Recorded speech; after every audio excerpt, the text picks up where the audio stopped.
Ang lungsod sa Tubod, probinsya sa Lanao del Norte, maghatod kaninyog mga balita, impormasyon, kalabot sa mga operasyon sa lokal nga pangagamhanan, mga programa o aktibidad nga angay basayran sa katawhan. Atong mabati sa programang Arangkada News Update. Ang Rural Health Unit o RHU usa ka buhatan sa LGU nga nag-atiman na alang sa maayong panglawas sa atong katawhan. Sila nagtutok sa pag-atiman og serbisyong panglawas, edukasyon sa panglawas ug pagpanalipod gikan sa mga mananakod nga mga balatian sa komunidad. Duna sila'y mga programa nga naglantaw sa kalambuan sa panglawas ug pagpauswag sa kaayuhan sa tanan. Aron atong madungog og mahibaluan ang mga update ug mga programa nga gilunsad sa RHU alang sa kaayuhan sa panglawas sa atong komunidad. Uban kita niini nga oras alang sa pagpaminaw sa mas importante nga mga balita gikan sa Rural Health Unit.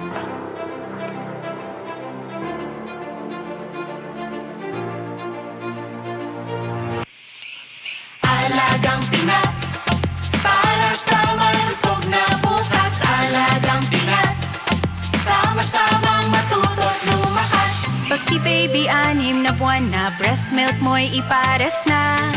Sa pagkaing masusustansya kay BNS na kumonsulta. Breast milk ay huwag pong tanggalin, dagdagan lamang ng ibang pagkain kada araw.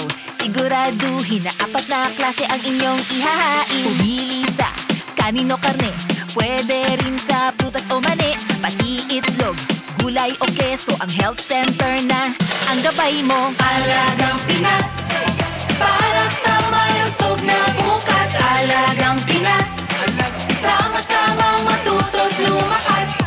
sa pagka-6 na buwan ni baby, tuloy pa rin ang pagpapasuso ni mommy. Pwede na rin simulan ang pagbigay ng masustansyang pagkain para si baby mas healthy. Mensahe mula sa PMNP o Philippine Multi-Sectoral Nutrition Project. Handog sa inyo ng Department of Health.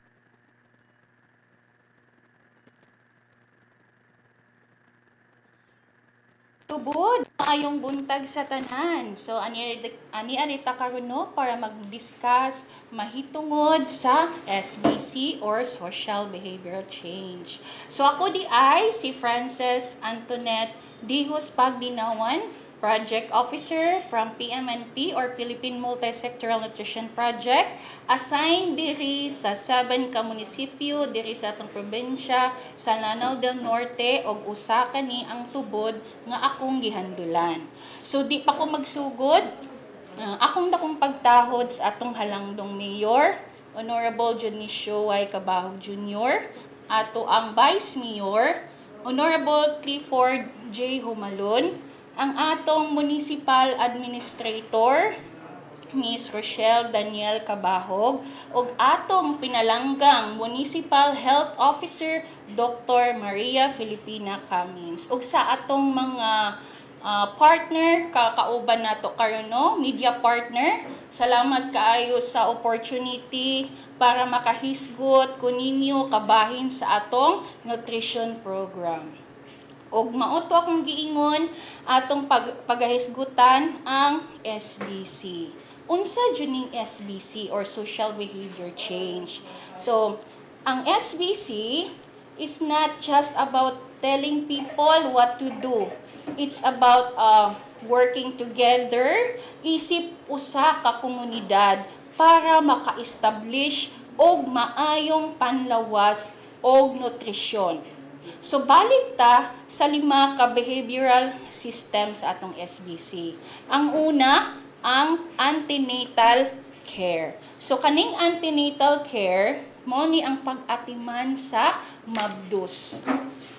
So, magahisgot kini sa atong antenatal check-up. So, unsa ang antenatal check-up? So, ang antenatal check-up kay ang regular nga pagkonsulta sa atong doktor, nurse o midwife bag-o og sa panahon nga ikaw magmabdos aron masusi ang panglawas og nutrisyon ninyo ni baby. Kini usab ang imong higayon nga iistorya ang mga pag-usog nga imong nabantayan sa imong lawas ug ipangutana ang mga gusto nimong mahibal-an sa atong doktor. So makatabang ang antenatal check-up aron mabantayan ang mga posibilidad nga mahimong problema sa panglawas ninyo ni baby. So matabangan usab ka sa pagplano o pag-andam sa mga panginahanglanon sa imong pagpanganak, sama sa mga dokumento, kwarta o suportang emosyonal, pisikal o uban pa. So, mo ni atong paghisgutan po no ang kidaghanon sa pag-check up. So, dili angay muubos sa 8 ka beses ang check up. So, 8 na ang prenatal visit. So, sundo na to ang schedule nga 1, 2, and 5 nga schedule. So, sa una, so dili dapat maubos sa 8 ka beses magpa-antenatal check-up. So, sa first trimester, ang unang 3 ka bulan, dili muubos sa 1 ka antenatal check-up. Dayon sunod, sa second trimester, ikaduhang 3 ka bulan, dili muubos sa 2 ka antenatal check-up. O sa third trimester, sa katapusang 3 ka bulan, dili muubos sa 5 ka antenatal check-up. O mauto, ang una natong behavioral system, ang antenatal care. O sa sunod, atong paghisgutan, ang ikaduhang priority behavioral system, ang breastfeeding. So, pagpatutoy sa gatas sa inahan. So, unsa man gyud ni siya? Mahitungod ni sa eksklusibong pagpatutoy. So, unsa ang eksklusibong pagpatutoy? Una, gatas sa inahan lang ang ihatag sa baby gikan sa pagpanganak hangtod bag-o mag-unom ka bulan. So, walay juice, walay milk formula or kana bitang tubig nga gipabukalan sa kanon. Okay, so dili usa pwede tagaan og tubig ang bata. Walay bitamina o tambal nga wala giresita sa atong doktor. Walay laing pagkaon kung magahisgot ta sa eksklusibong pagpatutoy. So, walay makalupig sa gata sa inahan sa pag-abot sa limpyo, sustansya o proteksyon kontra sa sakit. So, igo na ni para sa uhaw o gutom nga bata sa iyang unang unom ka bulan. Okay, so mauto ang atong eksklusibong pagpasuso or exclusive breastfeeding. So, ang ikatulo nato paghisgutan is kaning complementary feeding or dugang nga pagpakaon. So, sugod sa unom ka bulan, ang pagpakaon o ubang pagkaon. So, ingon kasayon sa 1, 2, 3. So, una, ang gatas sa inahan. Ang ikaduha, 2 ka beses maghatag og dugang na pagkaon sa usa ka adlaw. Ang ikatulo, 3 ka kutsarang gidugmok nga pagkaon sa puk ug kanang mutapot sa atong kutsara. So, siguraduhon nato nga mahatagan og insaktong nutrisyon ang bata. So, hatagan og 5 hangtod sa 8 ka food groups nga makita sa ubos para sa iyang kanon. So, mauni nang hisgutan, no? Una gyud is gata sa inahan. And then, kaning parisa nato, no? Kanon, pwede pan, roots, mga tubers, or saba, saging. Itong mga beans, mga mani, mga dairy products nato, keso or mantikilya. Pwede pod nato ang kaning meat, fish, or chicken. And makita pod nato sa ato dali ra nato makita aning itlog.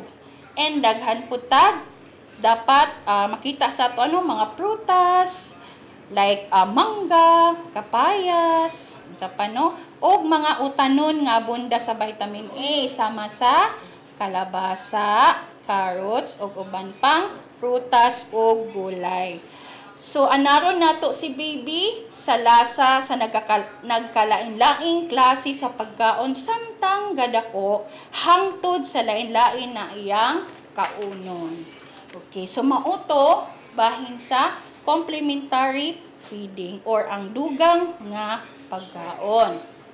Ang ikaupat is participation in diversified household and community food production activities. So, aktibidad sa pag-apil sa pagpadaghan sa nagkalain-laing pagkaon, pamaagi sa pagtanom o pag-atiman o kahayupan.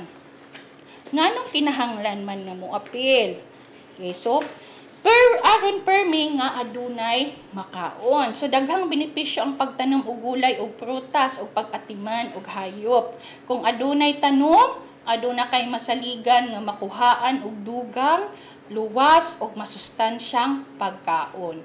Makasigurado ta sa kitang mga ginikanan no sa pagkaon ug kung giunsa kini pag-atiman. Makadugang usab kini sa banding og pisikal nga buluhaton sa pamilya. So kung adunay sobra, pwede pong ibaylo sa uban or ibaligya nato aron ipalit pug laing pang pagkaon. Okay no? Unsa ang mga pwedeng itanom nato? Okay, so sama sa pwede ta magtanom kalamunggay, pwede ta magtanom og alugbati, sayuti, kamote, petchay, pwede kangkong, munggo, ampalaya, sitaw, ug sigarilyas. Usab po kaning gabi, upo, pipino, patula, ug mani. So pagpili mo og angay nga pagtanuman base sa atong klima, yuta o kahayag sa adlaw. Para sulit, pilion ang mga gulay nga pwedeng kaunon ang tanang parte niini. So, mautog kabahin sa atong community food production activities o pat sa atong behavioral system sa SBC. O kaning last, atong paghisgutan is kaning WASH, Water, Sanitation, and Hygiene. So, luwas nga tubig nga mainom o pagmintinar sa kalimpyo. So, asa makuha og limpyo nga tubig nga mainom? Okay, so, first is sa tubod o atabay nga adunay tabon o proteksyon sa hugaw o nagpabukalan sulod sa 3 ka minuto. Ikaduha, pampublikong gripo o stand post. Okay, so ikatulo, tubig nga gikan sa water district o sa uban pang waterworks system. Ang ikaupat, botilya sa tubig o gisilyuhan nga tubig nga mapalit sa tindahan kanang atong mga mineral water nga ibaligya no sa tindahan no. O kaning last is tubig nga gikan sa atong refilling station. Okay. Asunod is kanus dapat manghugas og kamot. Okay. So tudloan ta no. Una, bag-o og human magluto og mag-andam og pagkaon. Ang ikaduha, bag-o og human magpatutoy o magpakaon sa bata.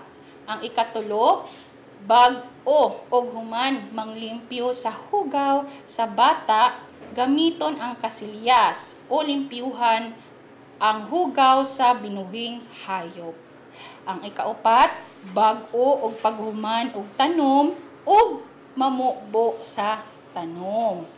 Ang ikalima, bag-o og paghuman og gunit sa atong mga binuhing hayop. Og ang last is bag-o og human gunit sa kwarta kay daghan mga germs. So dapat maghugas jud ta og kamot. Okay, so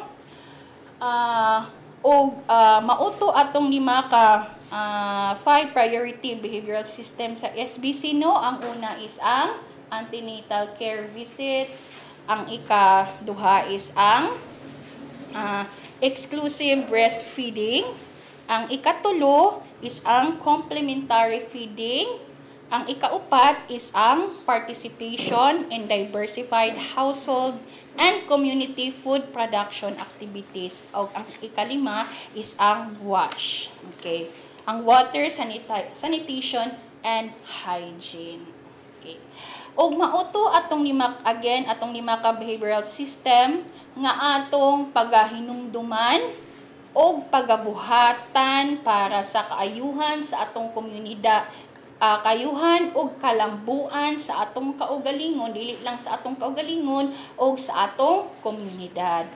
Okay, so in short, ang SBC as a community engagement means empowering people to lead the change themselves. So learning together, acting together, and sustaining good practices together for a stronger and healthier future.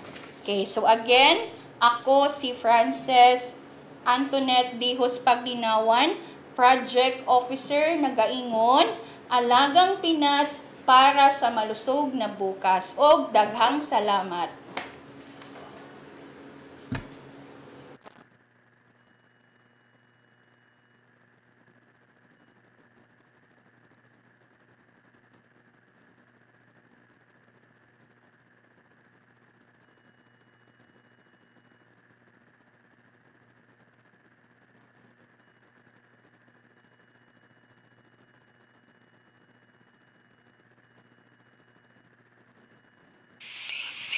Alagang Pinas, para sa malusog na bukas. Alagang Pinas, sama-samang matuto't lumakas. Simula sa pagkabuntis, 8 check-up ay wag mamiss. Malusog at ligtas si baby, pag walang mitis sa clinic si mommy. Sa health center na magpunta, unang 3 buwan magpa-check up na. Sasamahan naman kita sa pag-alaga sa ating pamilya. Alagang Pinas, para sa malusog na bukas. Alagang Pinas, sama-samang matuto't lumakas. Pagdating sa pagpapasuso, nutrisyon ng breast milk kumpleto. Bago ang ika-6 na buwan, breast milk lang si baby, wag nang dagdagan. Bawal muna sa pagkain na tubig, bawal muna sa kahit anong vitamins. Breast milk lamang at wala nang iba, bago ang ika-6 na buwan niya. Alagang Pinas, para sa malusog na bukas. Alagang Pinas, sama-samang matuto't lumakas. Pag si baby 6 na buwan na, breast milk mo'y ipares na. Sa pagkaing masusustansya, kay BNS na kumonsulta. Breast milk ay huwag pong tanggalin, dagdagan lamang ng ibang pagkain kada araw. Siguraduhin na 4 na klase ang inyong ihahain. Pumili sa kanin o karne, pwede rin sa prutas o mani, pati itlog, gulay o keso. Ang health center na ang gabay mo. Alagang Pinas, para sa malusog na bukas. Alagang Pinas, sama-samang matuto't lumakas. Maging masinop sa iyong tahanan, sa kusina, banyo't pakuran. Sabunan lagi mga kamay, malinis na tubig dapat meron sa bahay. Pinakulo ang tubig ng 3 minuto, hinugas ang kamay ng 20 segundo. Basurang tinapon ng husto para pamilya mo'y todo protektado. Alagang Pinas, para sa malusog na bukas. Alagang Pinas, sama-samang matuto't lumakas. Tara na't pamilya ay ayain, ang mga gulay ay itanim, para makatipid sa gastusin habang sustansya'y tuloy pa rin. Punta ka na sa barangay, sari-saring binhi ang ibibigay. Kahit pwestong maliit sa iyong bahay, kaya mo nang magtanim ng gulay. Alagang Pinas, para sa malusog na bukas. Alagang Pinas, sama-samang matuto't lumakas. Alagang Pinas, para sa malusog na bukas. Alagang Pinas, sama-samang matuto't lumakas. Handog sa inyo ng Department of Health ang PMNP o ang Philippine Multisectoral Nutrition Project. Bumisita sa inyong barangay health center para sa karagdagang impormasyon. Arangkada News Update.